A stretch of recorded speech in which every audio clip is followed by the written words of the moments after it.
Segunda carta a Timóteo, capítulo 1. Paulo, apóstolo de Cristo Jesus pela vontade de Deus, segundo a promessa da vida que está em Cristo Jesus, a Timóteo, meu amado filho, graça, misericórdia e paz da parte de Deus Pai e de Cristo Jesus, nosso Senhor. Dou graças a Deus, a quem sirvo com a consciência limpa, como o serviram os meus antepassados, ao lembrar-me constantemente de você, noite e dia, em minhas orações. Lembro-me das suas lágrimas, e desejo muito vê-lo, para que a minha alegria seja completa. Recordo-me da sua fé não fingida, que primeiro habitou em sua avó Loide e em sua mãe Eunice, e estou convencido de que também habita em você. Por essa razão, torno a lembrar-lhe que mantenha viva a chama do dom de Deus que está em você, mediante a imposição das minhas mãos. Pois Deus não nos deu espírito de covardia, mas de poder, de amor e de equilíbrio.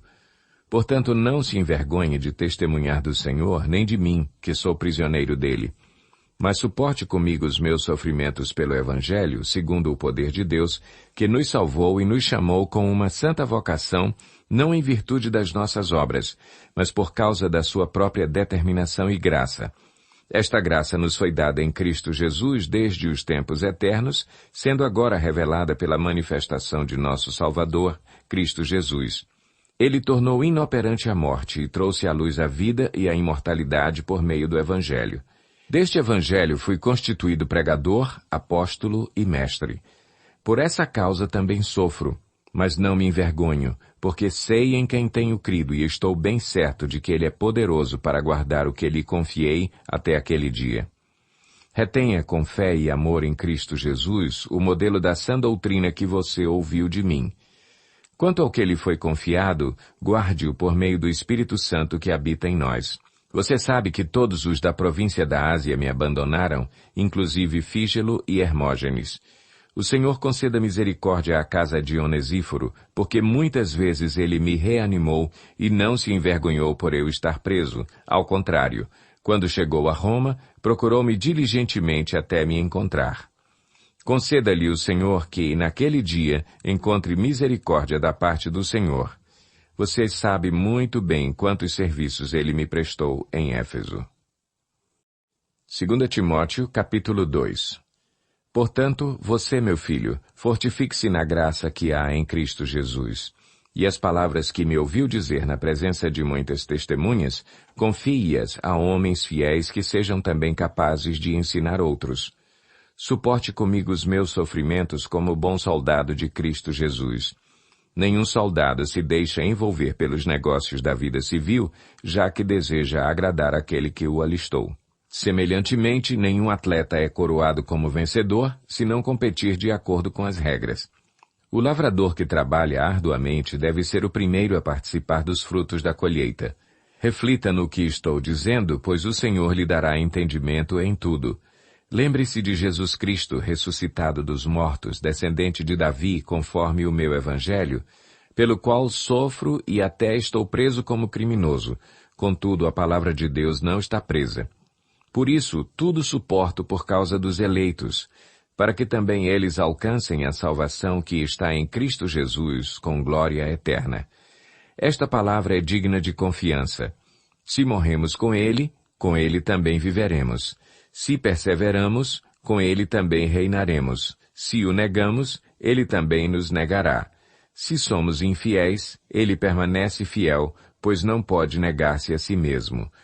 Continue a lembrar essas coisas a todos, advertindo-os solenemente diante de Deus, para que não se envolvam em discussões acerca de palavras. Isso não traz proveito e serve apenas para perverter os ouvintes. Procure apresentar-se a Deus aprovado, como obreiro que não tem do que se envergonhar e que maneja corretamente a palavra da verdade. Evite as conversas inúteis e profanas, pois os que se dão a isso prosseguem cada vez mais para a impiedade. O ensino deles alastra-se como câncer, entre eles estão Himeneu e Fileto. Estes se desviaram da verdade, dizendo que a ressurreição já aconteceu, e assim a alguns pervertem a fé.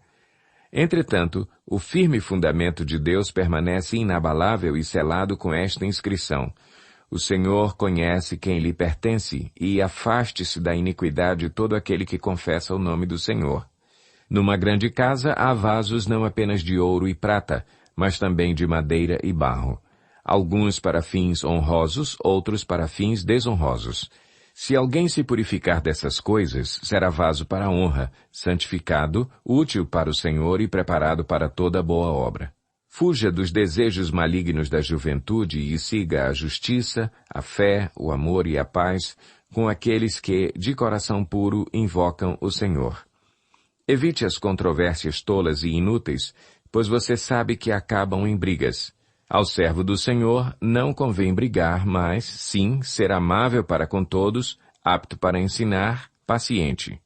Deve corrigir com mansidão os que se lhe opõem, na esperança de que Deus lhes conceda o arrependimento, levando-os ao conhecimento da verdade, para que assim voltem à sobriedade e escapem da armadilha do diabo que os aprisionou para fazerem a sua vontade. 2 Timóteo, capítulo 3. Saiba disto: nos últimos dias sobrevirão tempos terríveis. Os homens serão egoístas, avarentos, presunçosos, arrogantes, blasfemos, desobedientes aos pais, ingratos, ímpios, sem amor pela família, irreconciliáveis, caluniadores, sem domínio próprio, cruéis, inimigos do bem, traidores, precipitados, soberbos, mais amantes dos prazeres do que amigos de Deus, tendo aparência de piedade, mas negando o seu poder. Afaste-se desses também. São esses os que se introduzem pelas casas e conquistam mulheres instáveis, sobrecarregadas de pecados, as quais se deixam levar por toda espécie de desejos.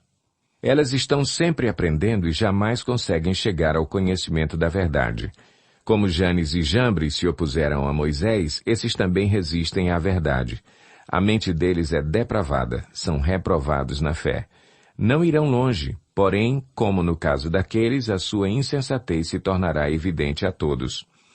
Mas você tem seguido de perto o meu ensino, a minha conduta, o meu propósito, a minha fé, a minha paciência, o meu amor, a minha perseverança, as perseguições e os sofrimentos que enfrentei, coisas que me aconteceram em Antioquia, Icônio e Listra. Quanta perseguição suportei, mas de todas essas coisas o Senhor me livrou. De fato, todos os que desejam viver piedosamente em Cristo Jesus serão perseguidos. Contudo, os perversos e impostores irão de mal a pior, enganando e sendo enganados. Quanto a você, porém, permaneça nas coisas que aprendeu e das quais tem convicção, pois você sabe de quem o aprendeu. Porque desde criança você conhece as sagradas letras que são capazes de torná-lo sábio para a salvação mediante a fé em Cristo Jesus. Toda a Escritura é inspirada por Deus e útil para o ensino, para a repreensão, para a correção e para a instrução na justiça, para que o homem de Deus seja apto e plenamente preparado para toda boa obra. 2 Timóteo, capítulo 4. Na presença de Deus e de Cristo Jesus, que há de julgar os vivos e os mortos por sua manifestação e por seu reino, eu o exorto solenemente. Pregue a palavra, esteja preparado a tempo e fora de tempo, repreenda, corrija, exorte com toda a paciência e doutrina, pois virá o tempo em que não suportarão a sã doutrina. Ao contrário, sentindo coceira nos ouvidos, juntarão mestres para si mesmos, segundo os seus próprios desejos. Eles se recusarão a dar ouvidos à verdade, voltando-se para os mitos. Você, porém, seja moderado em tudo, suporte os sofrimentos, faça a obra de um evangelista, cumpra plenamente o seu ministério. Eu já estou sendo derramado como uma oferta de bebida. Está próximo o tempo da minha partida. Combati o bom combate, terminei a corrida, guardei a fé. Agora me está reservada a coroa da justiça, que o Senhor, justo juiz, me dará naquele dia. E não somente a mim, mas também a todos os que amam a sua vinda. Procure vir logo ao meu encontro, pois Demas, amando este mundo, abandonou-me e foi para Tessalônica. Crescente foi para a Galácia e Tito para a Dalmácia. Só Lucas está comigo. Traga Marcos com você, porque ele me é útil para o ministério. Enviei Tíquico a Éfeso. Quando você vier, traga a capa que deixei na casa de Carpo em Troade e os meus livros, especialmente os pergaminhos. Alexandre, o ferreiro, causou-me muitos males. O Senhor lhe dará a retribuição pelo que fez. Previna-se contra ele porque se opôs fortemente às nossas palavras. Na minha primeira defesa, ninguém apareceu para me apoiar. Todos me abandonaram. Que isso não lhe seja cobrado. Mas o Senhor permaneceu ao meu lado e me deu forças, para que por mim a mensagem fosse plenamente proclamada e todos os gentios a ouvissem. E eu fui libertado da boca do leão. O Senhor me livrará de toda obra maligna e me levará a salvo para o seu reino celestial. A ele seja a glória para todo o sempre. Amém. Saudações a Priscila e Áquila e à casa de Onesíforo. Erasto permaneceu em Corinto, mas deixei Trófimo doente em Mileto. Procure vir antes do inverno. Eúbulo, Prudente, Lino, Cláudia e todos os irmãos enviam-lhe saudações. O Senhor seja com o seu espírito. A graça seja com vocês.